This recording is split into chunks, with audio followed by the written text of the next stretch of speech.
Aujourd'hui, globalement, il y a plein de choses qu'on ne sait pas. La seule chose qu'on sait, c'est que lundi prochain, normalement, on attendra le 7, normalement, le gouvernement a décidé de procéder au déconfinement. La seule chose qu'on sait, c'est qu'il sera progressif et il sera surtout géographique. On nous a parlé de cette fameuse carte avec des couleurs vertes, rouges et aussi orange.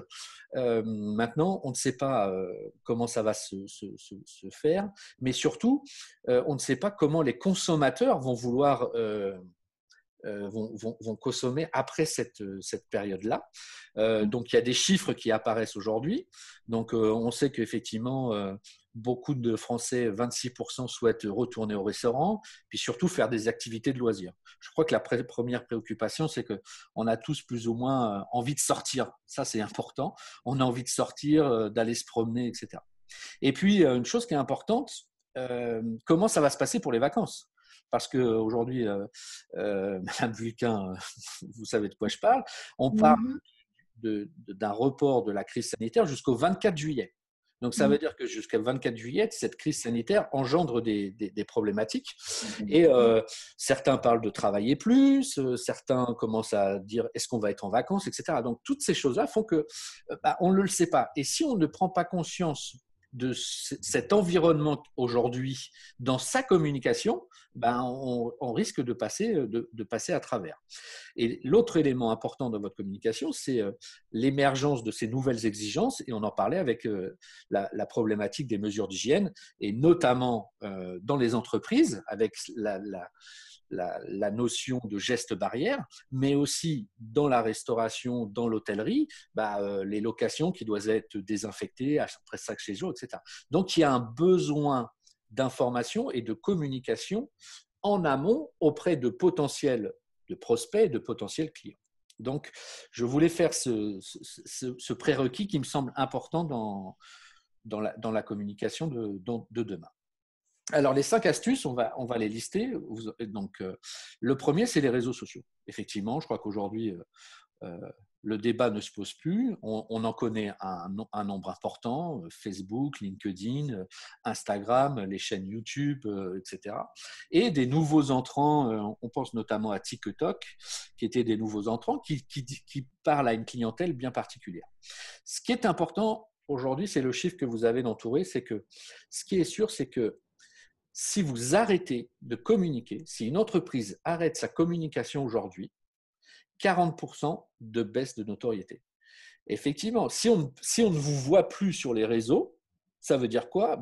On peut laisser penser qu'en plus de la crise, vous n'existez plus, que vous êtes en situation difficile, etc.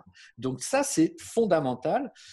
Malheureusement, on pourrait dire, cette absence de communication sur les réseaux va générer, vous allez disparaître.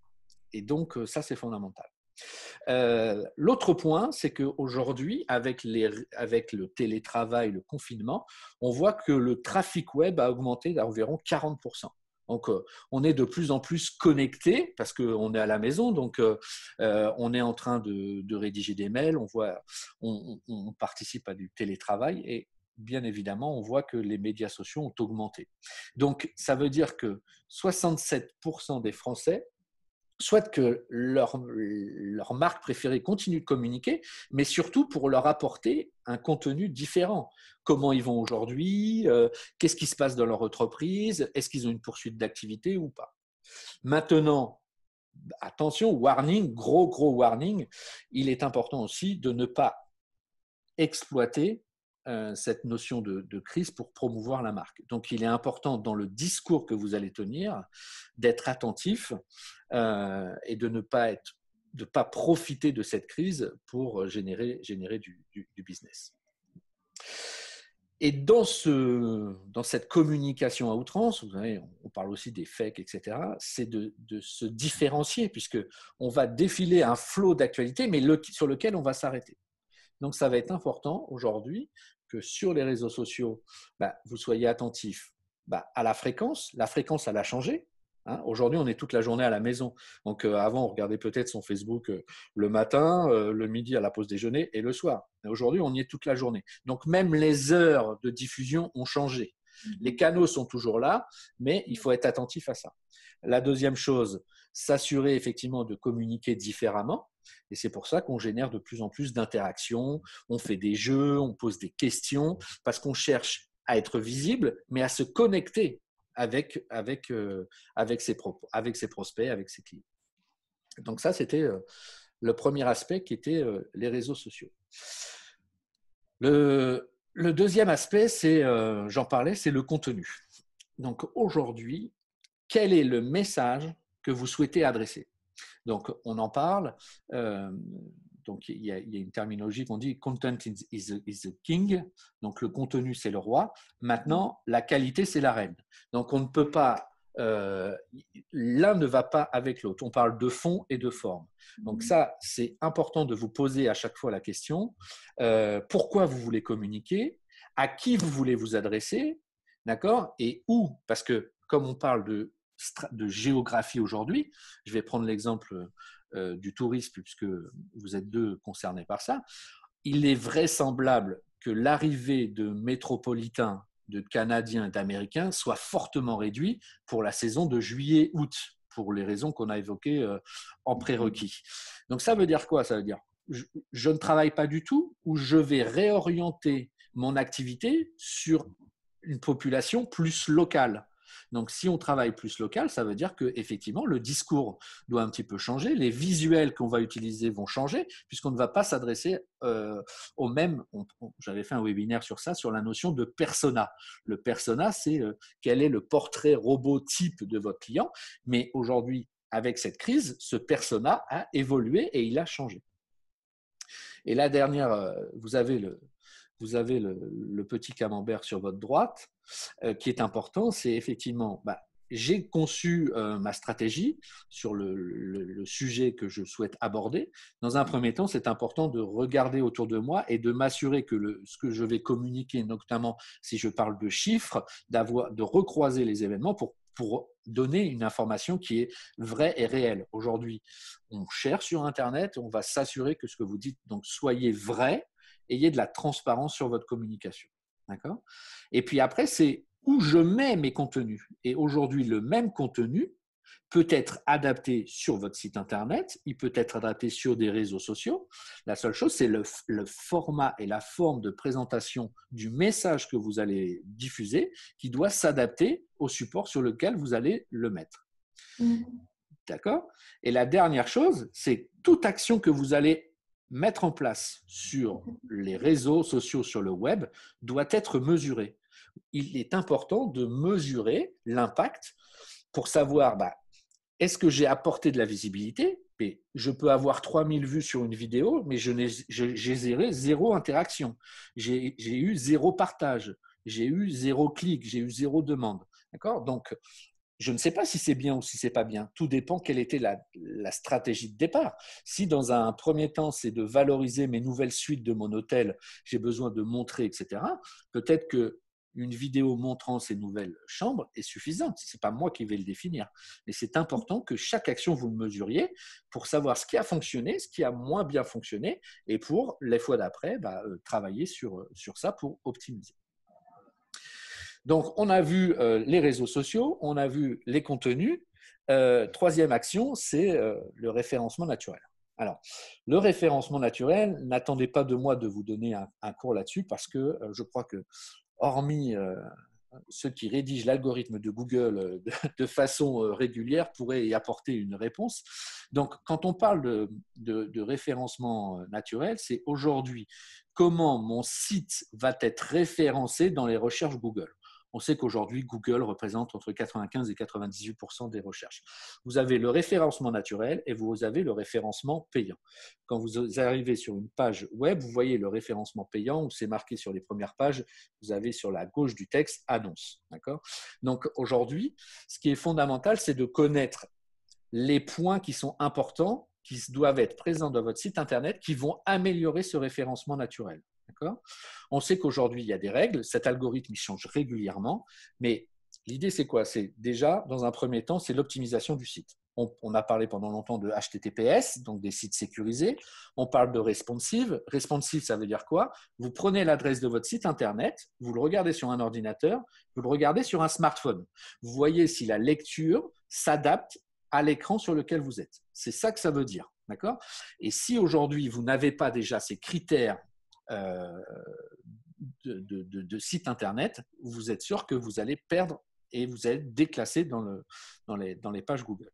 Et puis l'autre point important, c'est la notion de mots-clés que vous allez mettre. Alors ces mots-clés, souvent on dit ouais, il faut que je fasse du Google Ads, etc. Oui, mais pas seulement. Les mots-clés, ce sont tous les articles que vous allez rédiger, que ça peut être des blogs, ça peut être dans des vidéos, ça peut être les points d'information dans des visites virtuelles. Tout le contenu que vous allez mettre, vous allez utiliser des mots, tourisme, chambre d'hôte, etc., etc., qui vont, eux, générer de la visibilité et qui vont rentrer dans cet algorithme.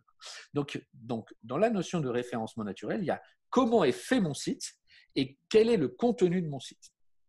Et l'autre point important aujourd'hui, vous voyez que les sites Internet de plus en plus intègrent des chats, ils intègrent des iframes, ils intègrent en direct votre Facebook.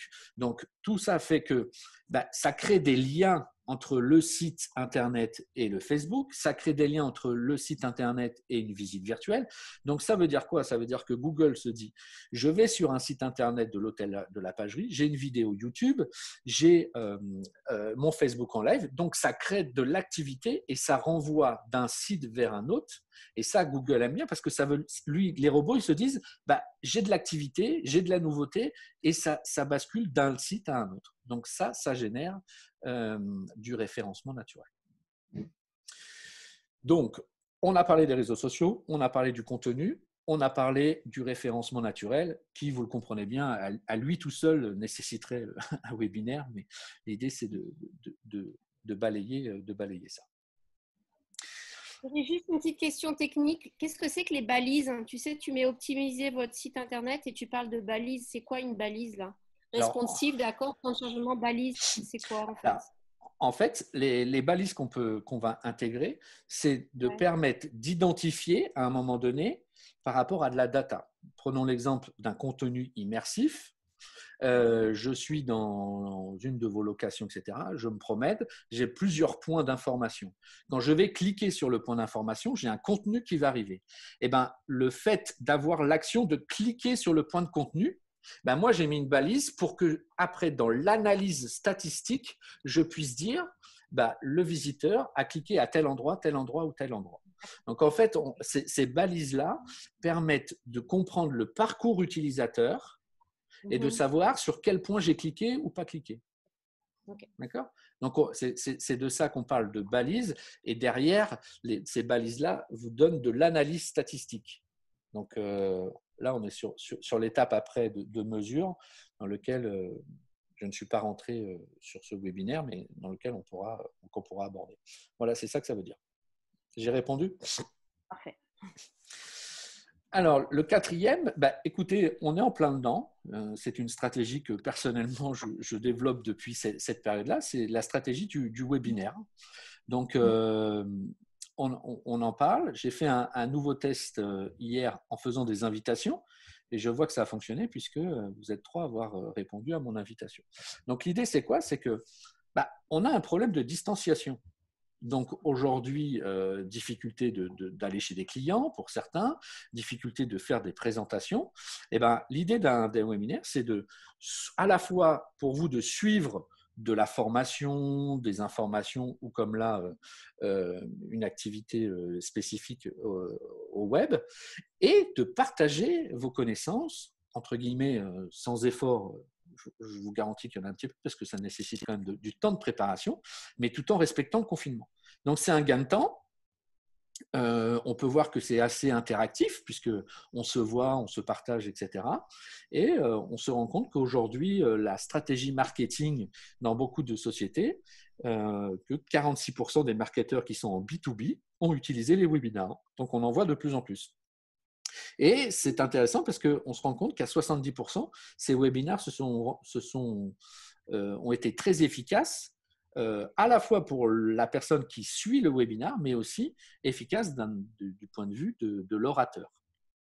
Donc, voilà une stratégie qu'on peut mettre en place. Il faut se têter. C'est vrai que ce n'est pas évident de parler à son ordinateur, même si vous êtes en face de moi en petite vignette, mais c'est quelque chose que vous pouvez présenter, mais sur plein de thématiques. Aujourd'hui, si vous avez besoin de rassurer vos prospects, etc., pourquoi pas mettre, plutôt qu'avoir un mail, un lien visio pour lui dire « rassurez-vous, nos établissements respectent ceci, etc. » Dans une entreprise, c'est pareil. Comment je vais communiquer et être transparent sur les gestes barrières, mais aussi sur la production que je fais. Donc, c'est un outil qui fonctionne bien aujourd'hui et qui peut être dupliqué dans toutes les activités.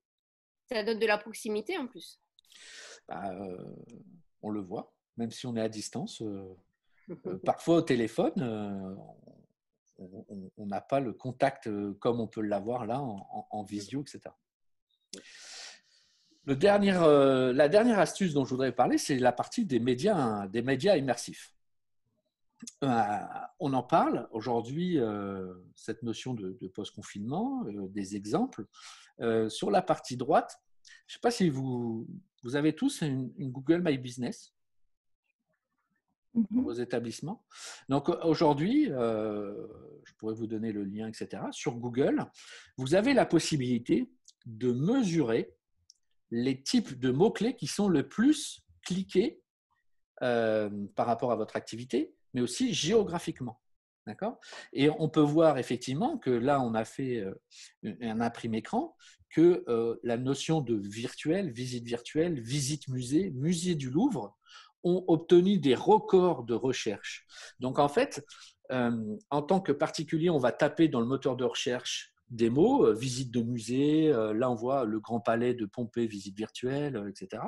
Eh ben, vous avez un menu qui vous permet dans Google, quand vous recherchez, d'aller chercher et de tester quels sont les mots-clés qui sont le plus utilisés par rapport à des critères que vous allez définir. Ça peut être la Martinique, ça peut être la Caraïbe, ça peut être plus large. Et aujourd'hui, on voit qu'il y a une grande demande et une forte demande sur la musée d'institutions, parce que les gens ont besoin de se projeter, et on sait que ces établissements culturels vont être fermés pendant encore malheureusement quelques semaines. Et donc, c'est pareil sur la terminologie de visite virtuelle, de réalité virtuelle.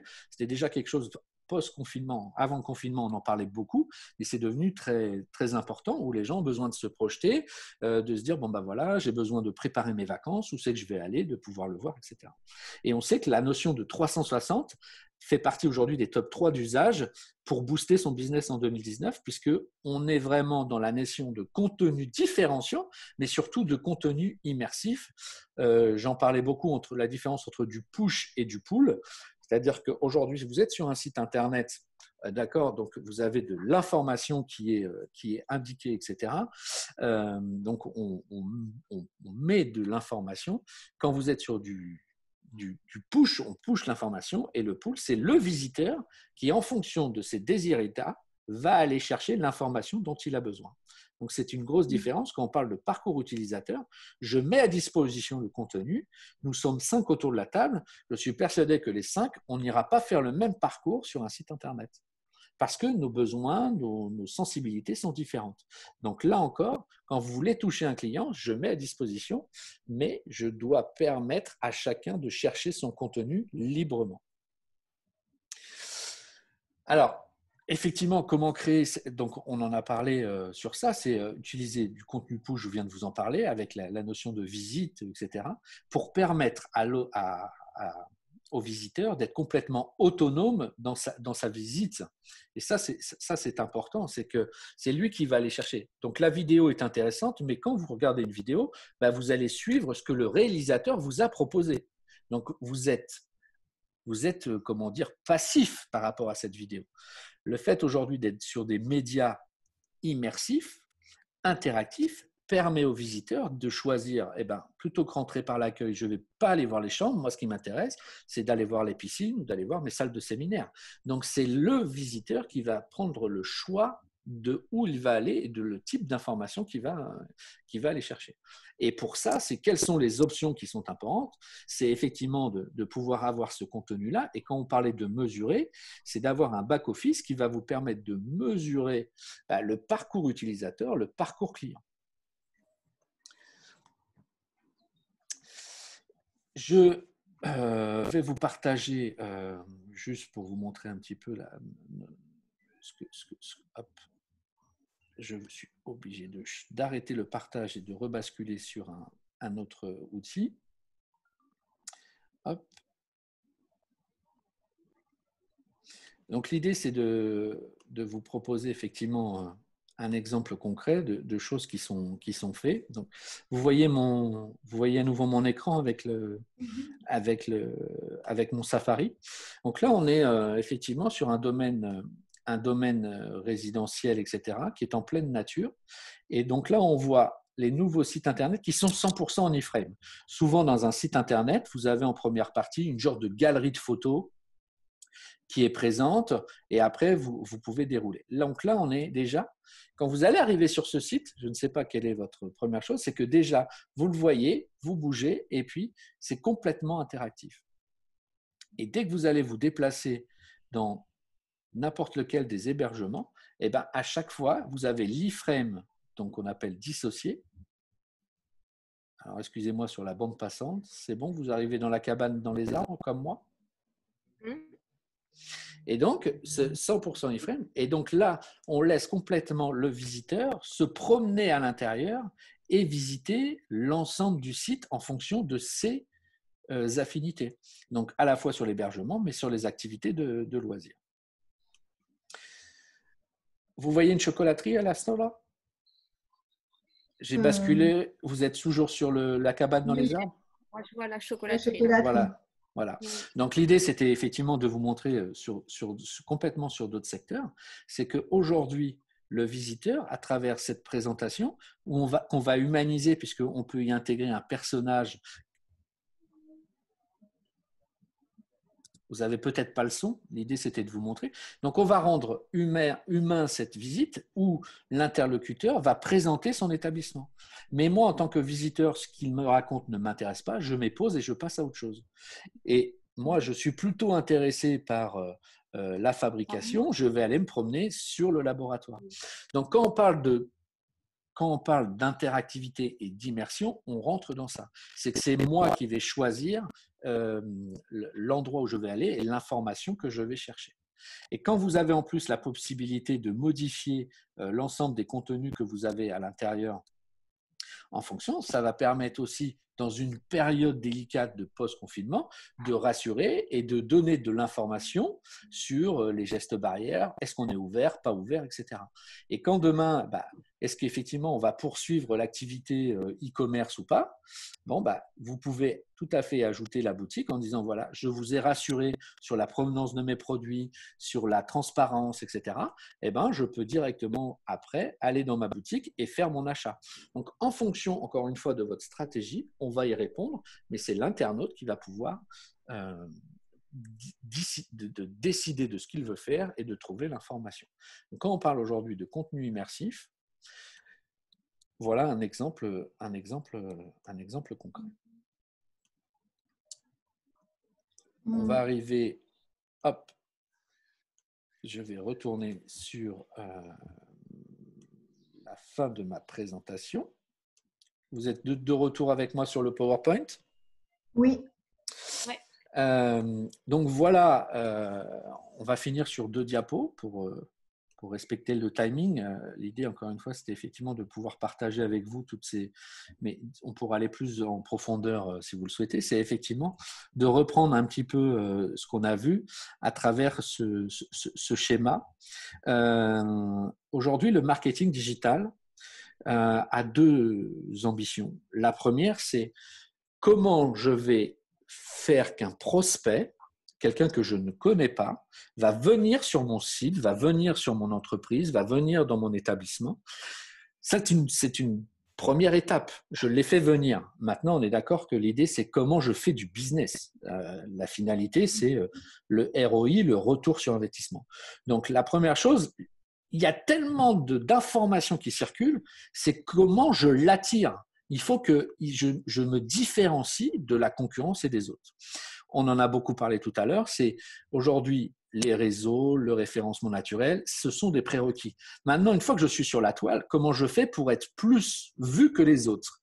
Eh bien, effectivement, aujourd'hui, les analyses statistiques montrent que un seul chiffre, la notion de taux de rebond. Le taux de rebond, j'arrive sur un site internet, je ressors. Je n'ai pas été voir, je n'ai pas été chercher une seule information ou été sur une autre page.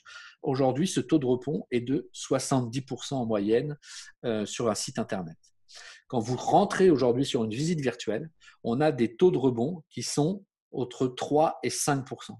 C'est-à-dire que dans un cas, vous avez 7 clients qui sont venus sur votre page et qui sont ressortis. Dans l'autre cas, vous en avez 7 qui sont venus et qui sont restés et qui ont été voir d'autres choses.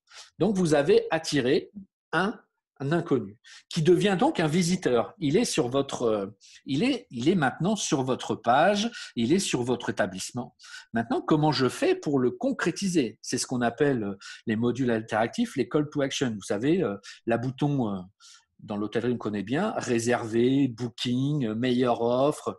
Bon, peu importe le libellé qu'on met, mais il faut qu'une fois qu'il soit chez moi, je le transforme en prospect, ou en tout cas qu'il me donne une information, nom, prénom, mail, etc., pour que de visiteur, je le convertisse en prospect et qu'après, je fasse mon travail. Le digital, c'est j'étais un inconnu, je me suis fait connaître. Une fois que je suis connu, je suis devenu un visiteur et je suis devenu un prospect. Et puis après, c'est votre travail de dire, voilà, quel prix, comment je vais répondre à ces attentes, etc. Donc, on va dire de conclure ce visiteur du départ en un client. Et puis derrière, on en parle beaucoup, la notion de partage sur les réseaux sociaux, sur la viralité. On écoutait, il y a beaucoup, c'était TripAdvisor pendant un moment donné, parce on parle beaucoup de e-réputation, etc. Il est fondamental à la fois de répondre rapidement aux personnes qui sont mécontentes, etc., mais aussi de valoriser tous les bons échos qu'on a, parce que ça aussi sur les réseaux sociaux, que les bons clients deviennent vos ambassadeurs. Donc ce petit visuel, il est très, très intéressant, parce qu'il s'est dit, voilà, aujourd'hui on a tous la même problématique, comment je me rends visible, une fois que je suis visible, comment j'attire à la différence de mes concurrents, et une fois que je l'ai attiré, comment je fais pour le convertir en client.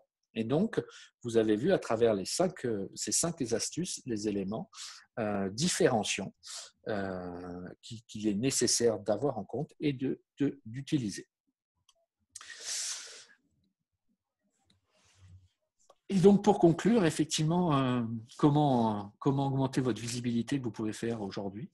La première chose, c'est qu'il ne faut pas arrêter de communiquer. Certes, il faut communiquer différemment, mais il faut renforcer sa communication. Si vous n'êtes plus sur la toile, les gens peuvent penser que vous n'existez plus.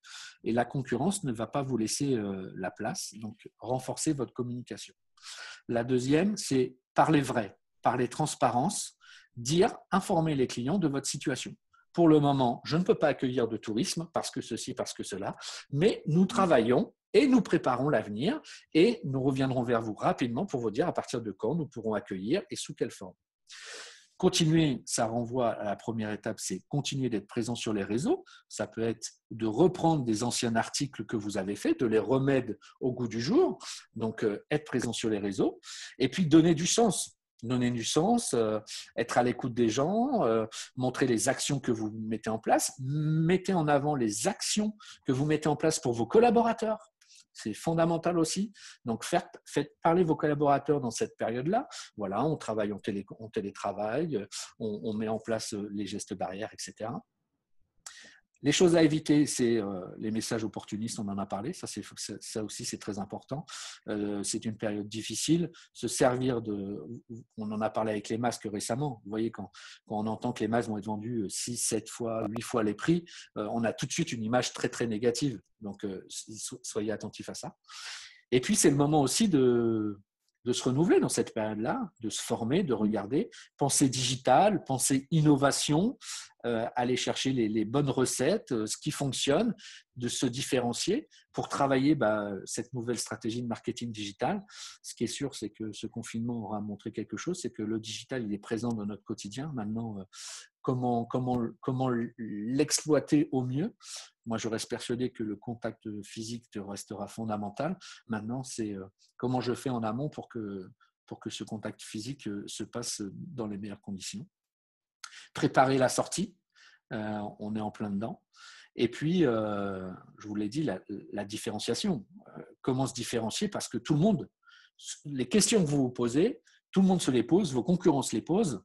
Et il est fondamental de se dire, voilà, comment je vais être plus choisi qu'un autre, parce que malheureusement, cette crise va laisser des traces automatiquement.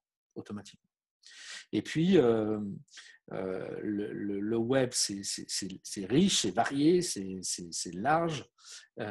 N'hésitez pas à vous faire accompagner, de choisir les bons partenaires avec vous dans la partie de création, dans la partie de création de contenu et dans la partie analyse aussi.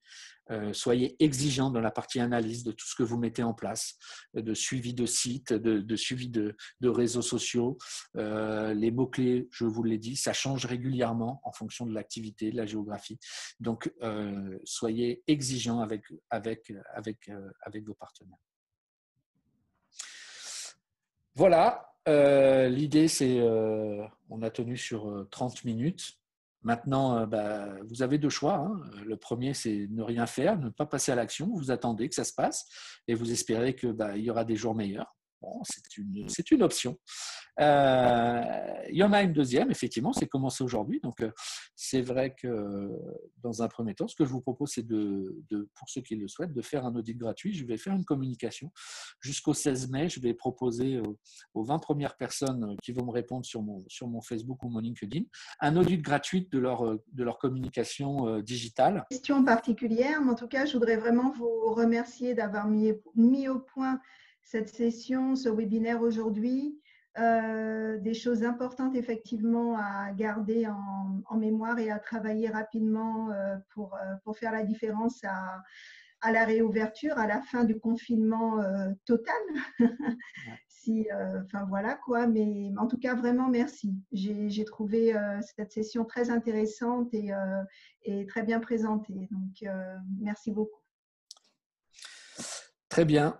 Eh bien, écoutez, je vous remercie pour votre attention. Je vais faire le montage cet après-midi. Je vais vous le renvoyer sur les réseaux. Donc, Solidarité Martinique Digital sur le groupe Facebook. Sur mon Facebook, donc VIP Studio 360 Antilles. Et puis sur mon LinkedIn, Thierry Masselin, c'est mon LinkedIn perso. Donc, vous retrouverez toutes les informations. Et puis